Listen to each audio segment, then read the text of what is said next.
Good morning વિદ્યાર્થી મિત્રો, ગઈ વખતે આપણે લોગ ટેબલની અંદર નેચરલ સાઇન, નેચરલ કોસ અને નેચરલ ટેન્જન્ટ એનો ઉપયોગ કેવી રીતે કરવો એવું છેલ્લા 1-2 લેક્ચરમાં આપણે શીખ્યા. આજે આપણે લોગેરિધમ ને એન્ટી લોગેરિધમ એટલે કે લોગ અને એન્ટી લોગ ટૂંકમાં કહીએ તો આ લોગ અને એન્ટી લોગનો ઉપયોગ કેવી રીતે કરવો તે થોડુંક શીખીશું આપણે. તો એ લઘુગણક, લોગ ટેબલ એટલે લઘુગણક, એનો ઉપયોગ તો એમાં લઘુગણકના નિયમો છે. એના જે નિયમો છે એમાં પહેલો નિયમ છે ગુણાકારનો નિયમ.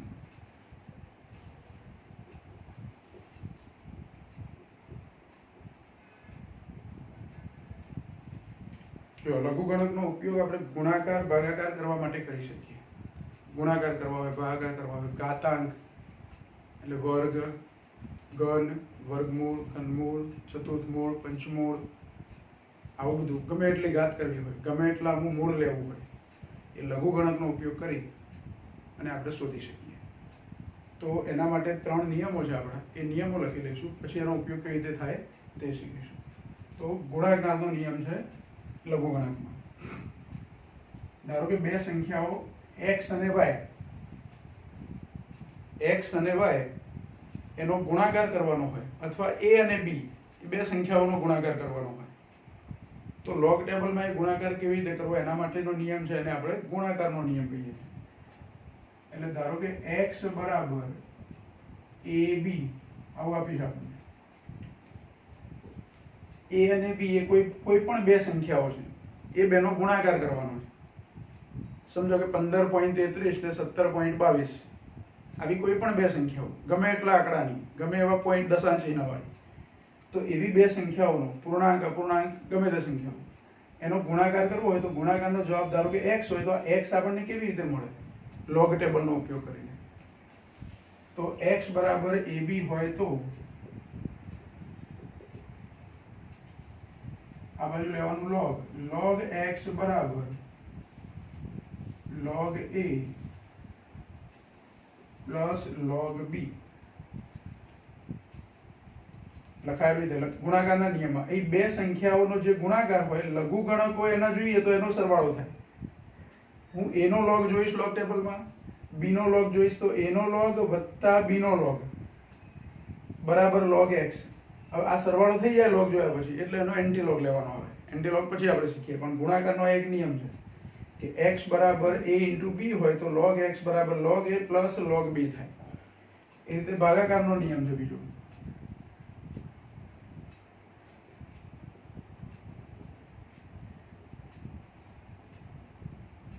ભાગાકારના નિયમ પ્રમાણે ધારો કે x બરાબર a upon b એટલે કે a ભાગ્યા b હોય તો log લીધા પછી શું થાય?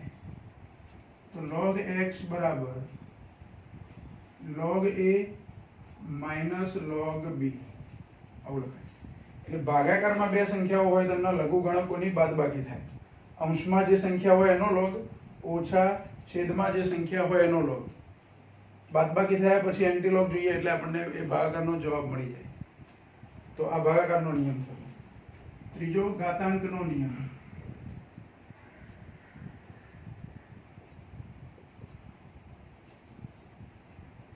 તો x બરાબર a રેઝ ટુ n હોય, ધારો કે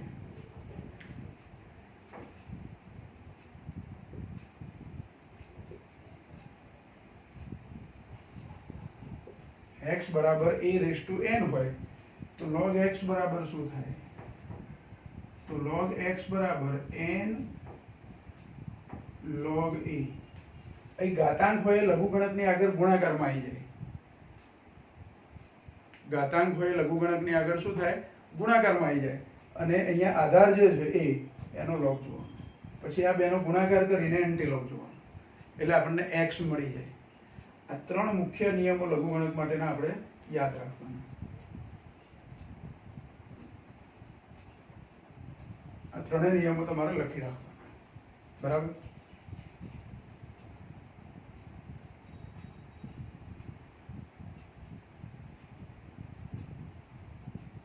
કોઈ પણ સંખ્યાનો લઘુગણક લઈએ આપણે એટલે લઘુગણકના 2 ભાગ હોય, એક પૂર્ણાંશ અને એક અપૂર્ણાંશ. લઘુગણકના કેટલા ભાગ હોય? કોઈ સંખ્યાનો હું લોગ જોઉં છું લોગ ટેબલમાં, તો એ જે લોગ તૈયાર થયો જોયા પછી આખું એ જે સંખ્યા તૈયાર થઈ એમાં એક ભાગ પૂર્ણાંશ હોય અને બીજો ભાગ અપૂર્ણાંશ હોય. તો કોઈ પણ સંખ્યાનો લોગ જોવાનો હોય તો લોગ જોતા પહેલા પૂર્ણાંશ નક્કી કરવો પડે. શું નક્કી કરવું પડે? પૂર્ણાંશ નક્કી કરવો પડે. અને પૂર્ણાંશ નક્કી કરવા માટે આપેલી સંખ્યા એને પ્રમાણિત સ્વરૂપમાં લખ્યા પછી 10ની જે ઘાતાંક આવે તેને આપેલી સંખ્યાનો લઘુગણકનો પૂર્ણાંશ કહેવાય. તો આ પૂર્ણાંશ નક્કી કરવો પડે. એટલે પહેલા તો કોઈ સંખ્યાને પ્રમાણિત સ્વરૂપમાં આપણે લખવી હોય તો કેવી રીતે લખાય?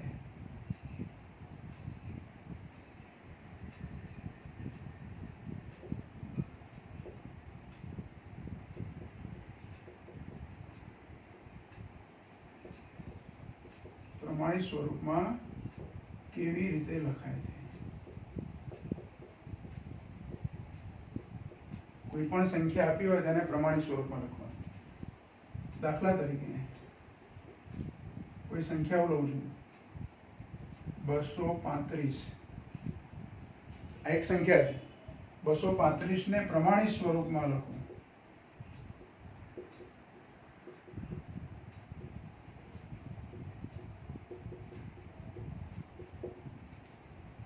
તો 235 ને મારે પ્રમાણિત સ્વરૂપમાં લખવા હોય તો 235 બરાબર 2.35 ગુણ્યા 10ની 2 ઘાત, આવું લખાય. જો 235, હવે 235 માં વચ્ચે આપણને વચ્ચે કે આગળ કે પાછળ કોઈ જગ્યાએ દશાંશ ચિહ્ન આપ્યું નથી. જો કોઈ સંખ્યામાં દશાંશ ચિહ્ન ના આપ્યું હોય તો છેલ્લે દશાંશ ચિહ્ન કરી અને પાછળ 0 મૂકી દેવાના. હું 235 અથવા 235.0 કહું, કોઈ ફરક પડતો નથી. હવે પ્રમાણિત સ્વરૂપ કોને કહેવાય? તો કોઈ પણ સંખ્યા આપી હોય આપણને, એના પહેલો જે અંક હોય શૂન્ય સિવાયનો, ધારો કે આગળ અહીંયા 0 મૂકું તો પણ કોઈ ફરક પડતો નથી, પણ 0 મારે લેવા નથી. પહેલી બે સંખ્યાની વચ્ચે જો દશાંશ ચિહ્ન હોય, શૂન્ય સિવાયની બે સંખ્યા, એમાં પહેલી સંખ્યા શૂન્ય સિવાયની હોવી જોઈએ. આ પહેલી સંખ્યા જે શૂન્ય સિવાયની એટલે કે શૂન્યતર, પછી દશાંશ ચિહ્ન હોય, એટલે દશાંશ ચિહ્ન લખ્યા પછી દશાંશ ચિહ્નની આગળ કેટલી સંખ્યાઓ, કેટલા આંકડા હોય? એક આંકડો, એ પણ કયો? શૂન્ય સિવાયનો.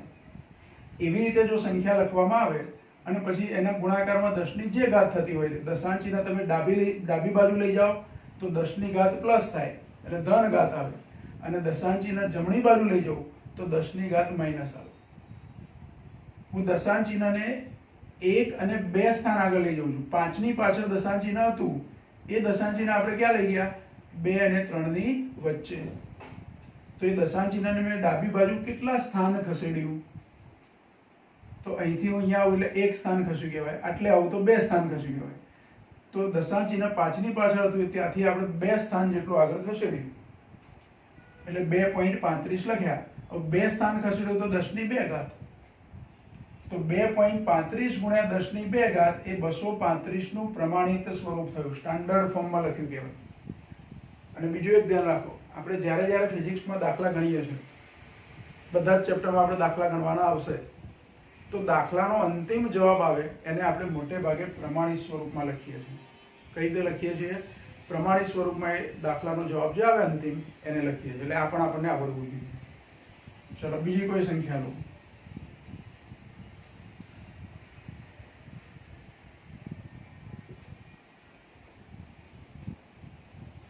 આવી કોઈ સંખ્યા આપી છે 1245, 1245.32, એને પ્રમાણિત સ્વરૂપમાં લખો તો 1245.32 બરાબર,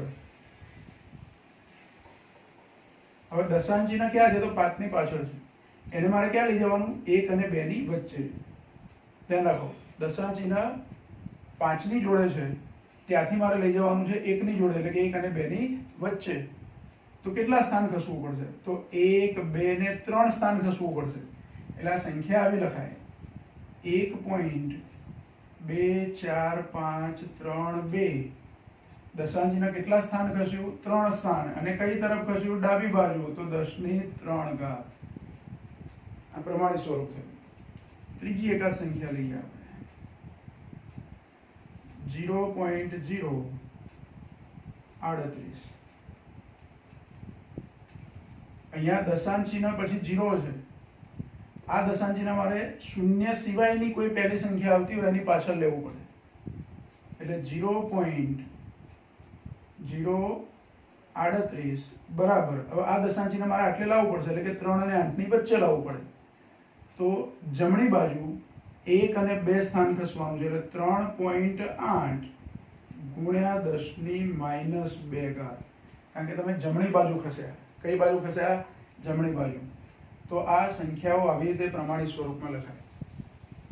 દશાંશ ચિહ્ન પછી 2 0 હોત તો, અને પછી કોઈ સંખ્યા હોત તો 10^-3 ઘાત થતી.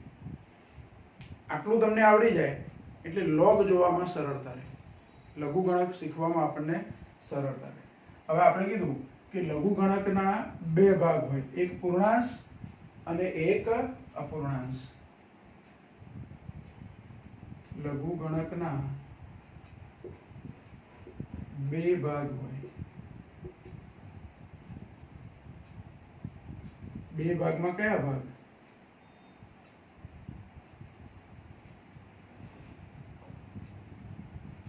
તો એક પૂર્ણાંશ કહેવાય અને બીજો અપૂર્ણાંશ કહેવાય.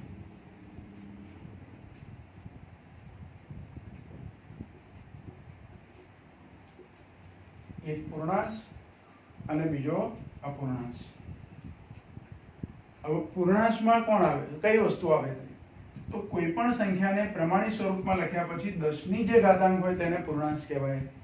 અહીંયા હું લખું કે કોઈ પણ સંખ્યાને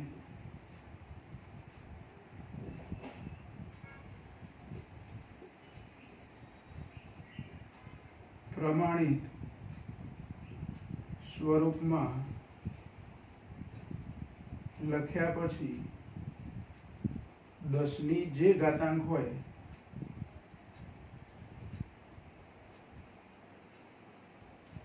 તેને પૂર્ણાંશ કહે છે.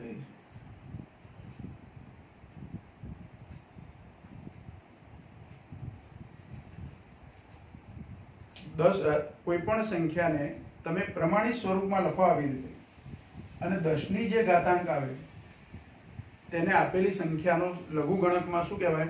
પૂર્ણાંશ કહેવાય. ધારો કે 235, એનો મારે લોગ ટેબલમાં લોગ જોવાનો છે, લઘુગણક જોવાનો છે. તો 235 ને પ્રમાણિત સ્વરૂપમાં લખું તો 10ની 2 ઘાત આવે છે, એટલે અહીંયા 2, 10 નહીં, 10ની 2 ઘાત. તો જે ઘાતાંક છે તે આપેલી સંખ્યાનો શું કહેવાય? જે ઘાતાંક હોય તે સંખ્યાનો શું કહેવાય? પૂર્ણાંશ કહેવાય. અપૂર્ણાંશ શું છે?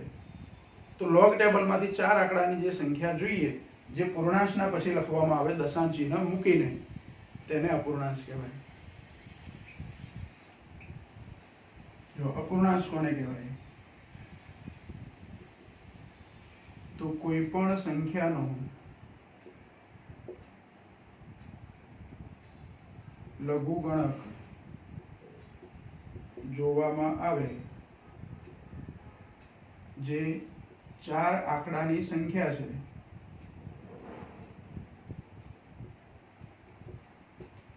જેને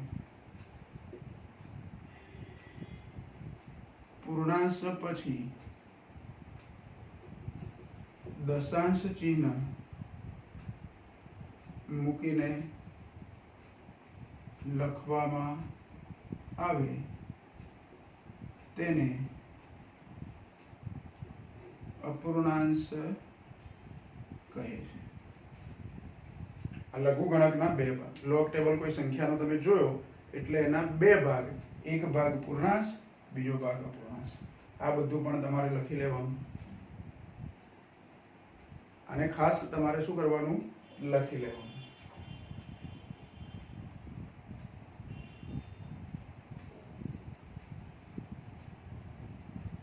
ચલો, લખવા માટે હું 2 મિનિટ તમને આપું.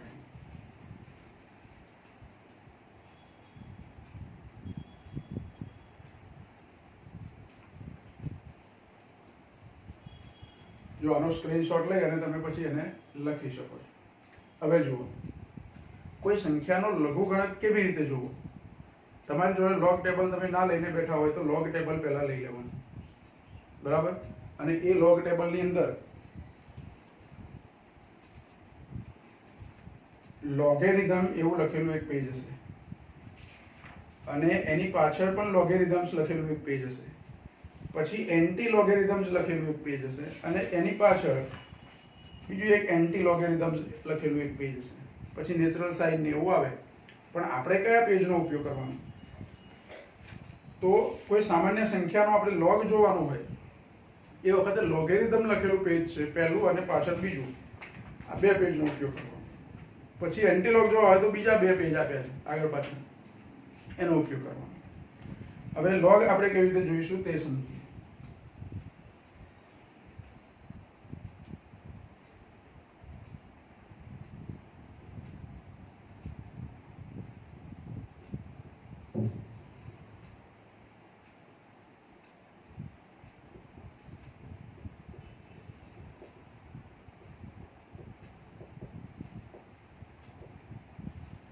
ચલો, ધારો કે આપણને કોઈ સંખ્યા આપી છે, અહીંથી જ લઈએ આપણે 235, 235 નો લઘુગણક।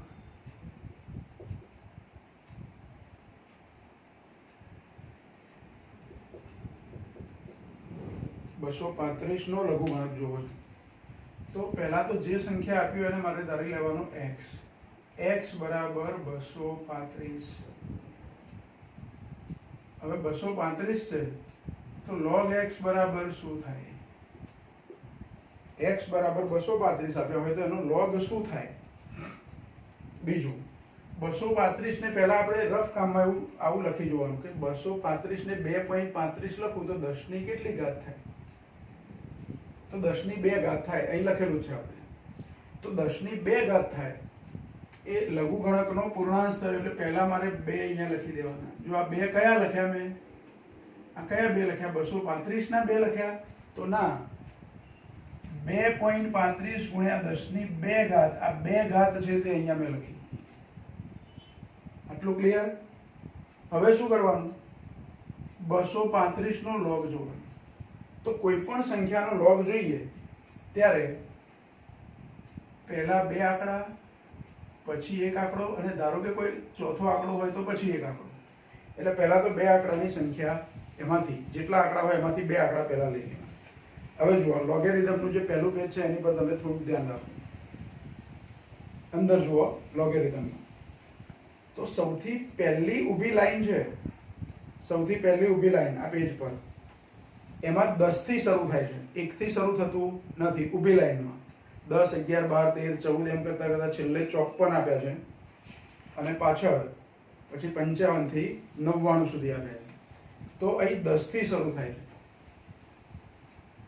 હવે એ 10, 11, 12, 13, 14 થી 99 સુધી આપ્યું છે એટલે બધી જ 2 આંકડાની સંખ્યાઓ આપી છે, 10 થી 54 અને પાછળ 55 થી 99। તો એ 2 આંકડાઓની સંખ્યામાંથી અહીંથી 2 આંકડાની સંખ્યા આપણે લેવાની।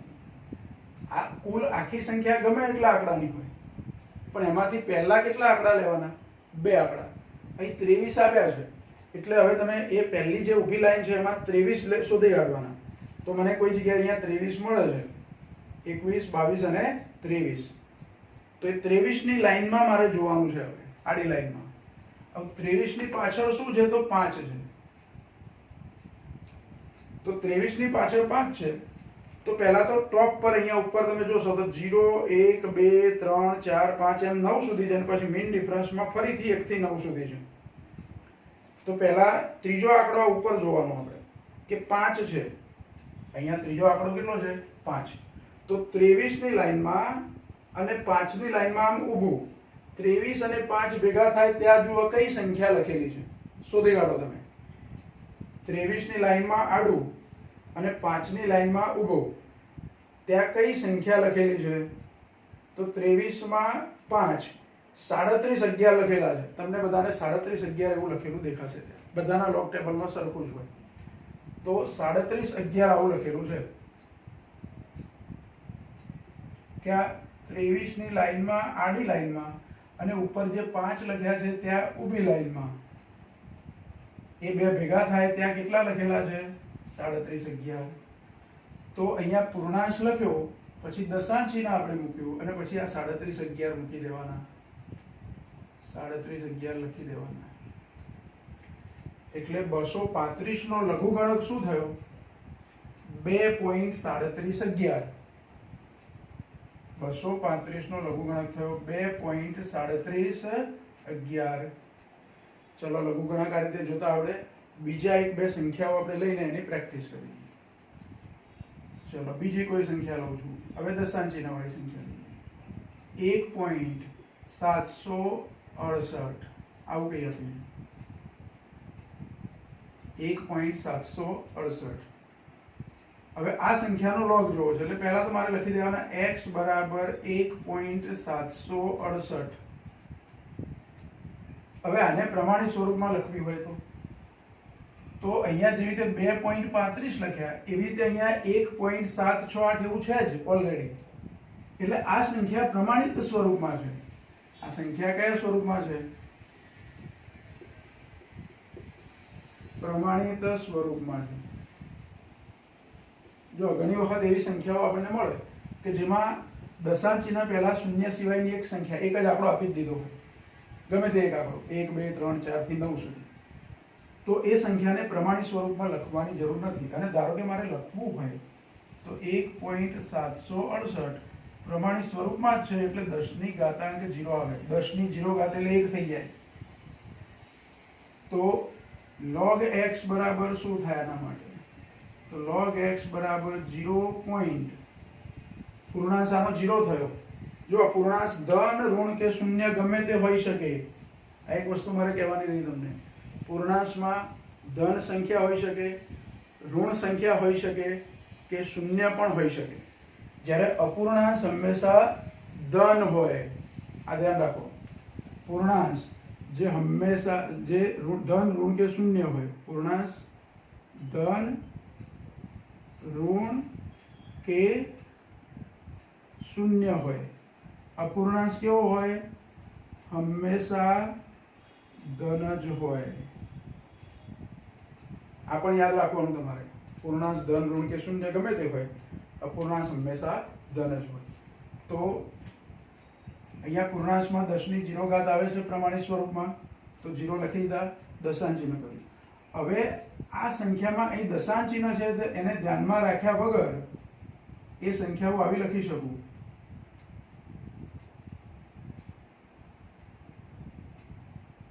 1768 એટલે 1768 પૂર્ણાંશ એક વખત લખાઈ જાય પછી દશાંશ ચિહ્ન ક્યાં છે જોવાનું નથી પહેલા બે આંકડા પછી એક આંકડો પછી એક આંકડો અહીં 1.7 એવું વંચાય છે આપણને પણ 17 જ લેવાનું અપૂર્ણાંશ નક્કી કરવાનું છે હવે અપૂર્ણાંશ નક્કી કરવાનું પૂર્ણાંશ નક્કી થાય પછી શું નક્કી કરવાનું અપૂર્ણાંશ જો આને પૂર્ણાંશ કહેવાય અપૂર્ણાંશ કહેવાય તો પૂર્ણાંશ નક્કી થયો અપૂર્ણાંશ આપણે લખવાનો છે અપૂર્ણાંશ લખતી વખતે એટલે કે અપૂર્ણાંશ શોધતી વખતે દશાંશ ચિહ્ન ધ્યાનમાં લેવાનું નથી તો મારે પહેલી બે સંખ્યા એટલે કઈ 17 નું 6 માં જોવાનું હવે તમે ઊભી લાઈનમાં પહેલી કોલમમાં ઊભી લાઈન છે ત્યાં 17 જોઈ લેવાના 17 ની આડી લાઈનમાં 17 ની સામે આડી લાઈનમાં 6 માં જોવાનું એટલે 2455 આવું લખીને આપ્યું છે 2455 પણ હજુ એક આંકડો છે પાછળ 8 તો આ 8 ક્યાં જોવાના ચોથો આંકડો જો હોય તો એને મીન ડિફરન્સમાં જોવાનું એટલે કે 17 ની જ લાઈનમાં પણ મીન ડિફરન્સમાં 8 ની સામે જોવાનું તો ત્યાં 20 આપ્યા છે બીજા એટલે 2475 થઈ ગયા ટોટલ કરીએ તો અહીંયા મારે કેટલા લખવાના પોઈન્ટ પછી 2475 શું લખવાનું 2475 તો 1.768 એનો log લઈએ તો 1.768 ને પહેલા તો મેં x ધારી લીધા એટલે log x બરાબર 0.2475 પૂર્ણાંશ એનો 0 અને અપૂર્ણાંશ કેટલો 2475 બીજું હજુ એક ઉદાહરણ લઈએ 0.00791 અને પાછળ એક આંકડો હજુ લખીએ 3 એટલે 0.007913 7913. તો પહેલા તો x બરાબર આ લેવાનું. હવે આને પ્રમાણિત સ્વરૂપમાં લખું તો શું થાય? તો x બરાબર આ દશાંશ ચિહ્ન મારે ક્યાં લઈ જવાનું થાય? આટલે, મતલબ કે 7 અને 9 ની વચ્ચે. કેટલા સ્થાન પાછળ ખસવાનું? તો 1 2 ને 3 એટલે 7.913 લખું તો ગુણ્યા 10 ની ઘાત. પ્રમાણિત સ્વરૂપમાં આને લખું છું. 10 ની ઘાત કેટલી થાય? -3. તો 10 ની -3 ઘાત થઈ. હવે log લેવો છે તો log x બરાબર, ચલો આને પ્રમાણિત સ્વરૂપમાં લખ્યું તો 10 ની ઘાત -3 છે એટલે અહીંયા મારે -3 લેવાનું. પણ -3 લખવાને બદલે એને લખવાનો નિયમ એવો છે કે 3 લખી અને ઉપર આડી નિશાની કરવાની, આડી લાઈન કરવાની 3 ના માથા પર. એને કહેવાય 3 બાર, 3 બાર, 3 બાર એવું કહેવાય એને. અને પછી દશાંશ ચિહ્ન. બીજું, હવે મારે log કોનો જોવાનો? તો પહેલા બે આંકડા કયા? શૂન્ય સિવાયના. તો 7 9, પછી 1, પછી 3. અહીં જે સંખ્યા લખી એમાં પહેલા બે આંકડા 7 9, પછી 1 અને 3. તો 79, 7 9 79 નો 1 માં અને મેઇન ડિફરન્સમાં ક્યાં? 3 માં log જોવાનો. તો 7 9 એટલે પહેલા પેજ પર નહીં હોય તમારે લોગેરિધમના, બાજુના પાછળના પેજ પર હશે. તો 7 9 શોધી કાઢવાના ઉભી લાઈનમાં. 7 9 ની સામે 1 માં જોવાનું. તો 8 9 8 2 એવું છે. 1 માં હું જોઉં તો 8 9 8 2 આવું આપ્યું છે. 7 9 ની સામે 0 માં નહીં જોવાનું, 1 માં જોવાનું. 7 9 ની એક્ઝેક્ટ બાજુમાં જોશો 8 9 7 6 તો એ 0 માં છે ઉપર જોશો તો. એટલે 8 9 8 2 આપ્યા છે 1 માં. અને પછી એ જ લાઈનમાં મેઇન ડિફરન્સમાં 3 માં જોવાનું. તો મેઇન ડિફરન્સમાં 3 માં 2 આપ્યા છે. તો 8 9 8 4 થયા. તો 3 બાર પોઈન્ટ 8 9 8 4 આ લોગેરિધમ થયો. હવે અહીંયા જુઓ, આ પૂર્ણાંશ છે એની ઉપર મેં 3 બાર લખ્યા. એકચ્યુઅલી -3 આવતા હતા. અહીં ઘાતાંક તો કેવી હતી? -3.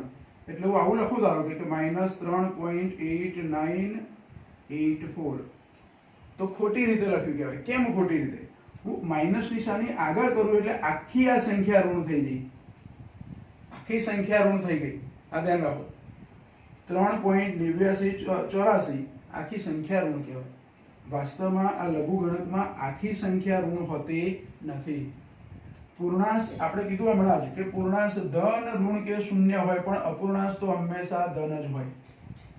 એટલે મારે એને આ રીતે ના લખાય. એટલે આ -3 લખવાને બદલે 3 બાર કરી દઉં. એટલે એકલો 3 છે એ જ માઇનસ છે. આ પાછળની સંખ્યા ધન છે, આનો મતલબ એવો થયો. એટલે આપણે આને જ્યારે લઘુગણક જુઓ, ભલે પ્રમાણિત સ્વરૂપમાં લખો ત્યારે ઘાત માઇનસમાં આવતી હોય, ઘાતાંક. એ ઘાતાંક ભલે માઇનસમાં આવે, પણ 3 ની ઉપર 12 નિશાની કરો એટલે એકલા 3 માઇનસ કહેવાય. દશાંશ ચિહ્ન પછી અપૂર્ણાંશ જે છે તે ધન જ કહેવાય. એટલે આ લઘુગણક આવી રીતે લખાય. આગળ માઇનસ નિશાની મૂકીને લઘુગણકને લખાય નહીં. એ રીતે નહીં લખવાનું લોગ ટેબલ જોતા હોય ત્યારે. ચલો હજુ એક ઉદાહરણ લઈએ.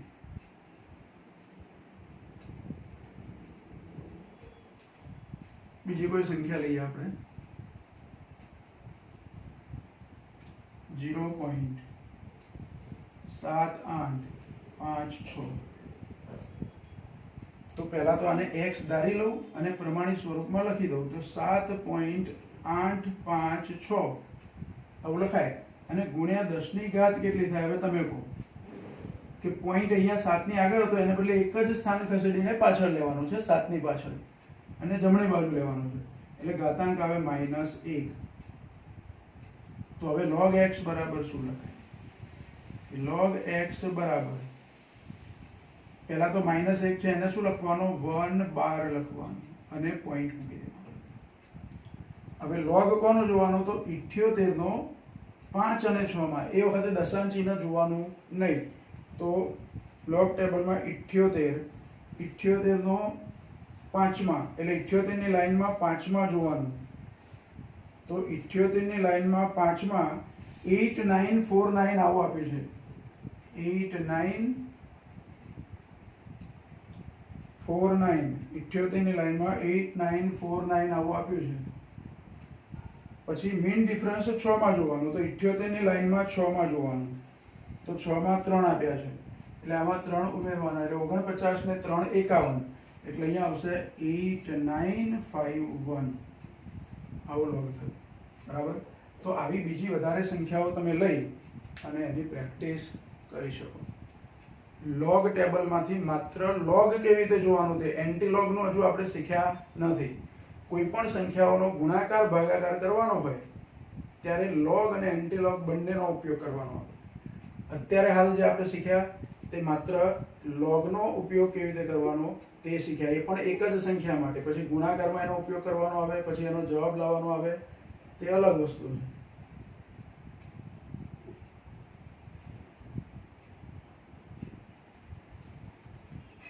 તો આટલું પહેલા તમારે લખી લેવાનું.